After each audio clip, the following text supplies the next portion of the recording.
ఇక తెలుగు రాష్ట్రాల్లో వరద ప్రభావంతో ఇబ్బంది పడుతున్నటువంటి ప్రజలకి రాష్ట్ర ప్రభుత్వాలు అయితే మాత్రం సహాయ సహకారాలు అందిస్తున్నాయి. మరోపక్క అంటే చెరువులకు గండ్లు అవ్వచ్చు, లేకపోతే కాలువలకు గండ్లు అవ్వచ్చు. మరోపక్క ఏపీలో విజయవాడలో ఉన్నటువంటి పరిస్థితి అవ్వచ్చు. మరోపక్క చాలా విపత్కర పరిస్థితిలో ఉన్నటువంటి తరుణంలో ఒక్కొక్కళ్ళు ఔదార్యంతో తమకు తోచినటువంటి సహాయాన్ని చేయాలి అని చెప్పేసి ఆంధ్రప్రదేశ్ ముఖ్యమంత్రి చంద్రబాబు నాయుడు అయితే మాత్రం పిలుపునిచ్చారు. అంతేకాకుండా ఎవరికి అంటే మానవతా సహాయం అవ్వచ్చు, లేకపోతే ఆహార రూపేణ అవ్వచ్చు, లేకపోతే మంచినీళ్ళు రూపేణ అవ్వచ్చు, ఎవరైనా సరే సహాయం చేయొచ్చు.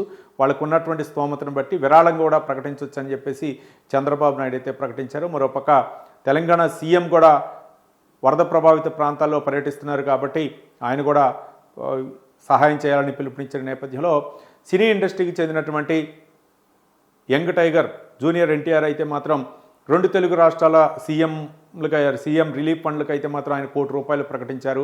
50 లక్షలు తెలంగాణ రాష్ట్ర ప్రభుత్వానికి, అలాగే 50 లక్షలు ఆంధ్రప్రదేశ్ ప్రభుత్వానికి సమానంగా ఆయన అయితే మాత్రం ప్రకటించడం జరిగింది.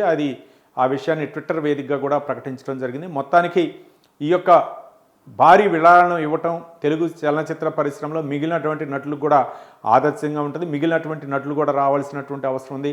మన కుటుంబ సభ్యులు ఇబ్బంది పడుతున్నప్పుడు మన ఇతోధికంగా సహాయ సహకారాలు అందించాలనే ఔదార్యంతో వాళ్ళు అంటే బాగున్నప్పుడు సినిమాలు చూస్తారు, కానీ వాళ్ళు ఇబ్బంది పడ్డప్పుడు నటులుగా ఆదుకోవాల్సినటువంటి అవసరం ఉంది. ఇంత స్థాయికి ఎదిగిన తర్వాత వాళ్ళని కాపాడాల్సినటువంటి పరిస్థితి ఉంది. అక్కడికి వెళ్ళకపోయినా క్షేత్రస్థాయిలో అక్కడ విరాళాల రూపంలో రాష్ట్ర ప్రభుత్వానికి సహాయ సహకారాలు అందిస్తే వాళ్ళు ఆ యొక్క సహాయ సహకారాలు అందించడానికి అవ్వచ్చు, లేకపోతే ఆహార రూపేణ అవ్వచ్చు, లేకపోతే ఏదో ఒక విధంగా రాష్ట్ర ప్రభుత్వానికి సహాయం అందించిన వాళ్ళతో పేద ప్రజలకి ఆ వరద బాధితులకి ఎవరైతే ఉన్నారో వాళ్ళని ఆదుకున్న వాళ్ళం అవుతామని చెప్పేసి ఉద్దేశం ఏదైతే ఉందో అది మిగిలినటువంటి నటీనటులకు కూడా ఆ యొక్క ఔదార్యం కలగాలన్న ఉద్దేశంతో యంగ్ టైగర్ అయితే మాత్రం ఒక పోస్ట్ కూడా చేయడం జరిగింది. నన్ను ఈ యొక్క వరద ప్రభావం ఏదైతే ఉందో నన్ను తీవ్రంగా కలిచివేసింది, వాళ్ళు పడ్డటువంటి ఇబ్బందులు, ఇట్లాంటి విపత్కర పరిస్థితుల్లో నా వంతుగా నేను సహాయం చేయాలనే ఉద్దేశంతో ఈ అమౌంట్ని పంపుతానని చెప్పేసి జూనియర్ ఎన్టీఆర్ ట్వీట్ చేయడం జరిగింది.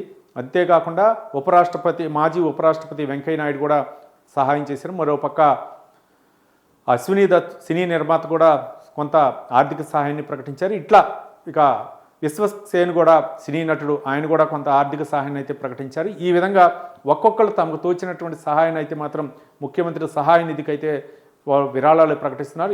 ఈ శుభ పరిణామం ఇంకా అంటే మిగిలినటువంటి స్టేట్లో ఏదైనా విపత్కర పరిస్థితులు వచ్చినప్పుడు ఏ విధంగా స్పందిస్తున్నారో మన రాష్ట్రం మన తెలుగు కుటుంబంలో ఇబ్బంది జరిగినప్పుడు వాళ్ళకి సహాయ సహకారాలు అందించాల్సినటువంటి బాధ్యత ఏదైతే ఉందో అది సినీ ఇండస్ట్రీపై ఉంది. కాబట్టి ముఖ్యంగా జూనియర్ ఎన్టీఆర్ తీసుకున్నటువంటి నిర్ణయం అయితే మాత్రం మిగిలినటువంటి నటులను కూడా కొంచెం కలిసివేస్తుంది, వాళ్ళలో కూడా చలనం వచ్చే విధంగా చేసింది. కాబట్టి ఇంకా మరిన్ని విరాళాలు ప్రకటించి అక్కడ ఉన్నటువంటి వరద బాధితులు అయితే ఆదుకోవాలని మనం కోరుకుందాం.